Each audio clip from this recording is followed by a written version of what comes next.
Welcome. Today on my Master Reviews, we're going to cover Book 7 the Dark Tower series, The Dark Tower. Long road getting to this book, but it was a road well worth the travel. It's an excellent series, and this book I found was a great last book of the main series. It's thick, but by this point you kind of expect a big long read from Stephen King, especially when it's going to be a book that he's been written for decades by the time this book came out. And it covered a lot of ground.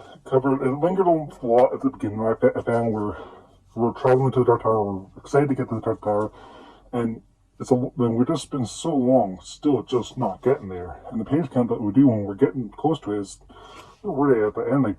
There's not really enough time to cover all the things you really want to experience in the Dark Tower. But nonetheless, we're still with our main cast of characters, and things got a little bit extra darker in this book. And that, for me, was the best part. Where, even though you spend so much time with these characters and you care for them, if you're a horror lover, you still kind of don't mind when the horror strikes and they start getting picked off one by one. Big battles throughout, like beginning, middle, and end. Man in Black and his end, it was anything that you expected to happen in the series leading up to this book. I'd be surprised if you guessed more than maybe two outcomes. And since this is the last book of the series, I want to talk about the end of the book. And I found the climax scene between the Crimson King and Roland to be very unsatisfying. Just kind of started and boom, he was erased. The Crimson King was gone just like that.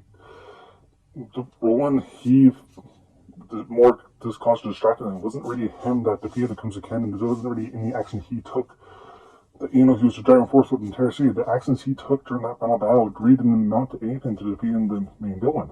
That'd be kind of a disappointing part of the overall fantastic book. Let me know what you thought about this book and what you thought about the ending. Until next time, have a good one.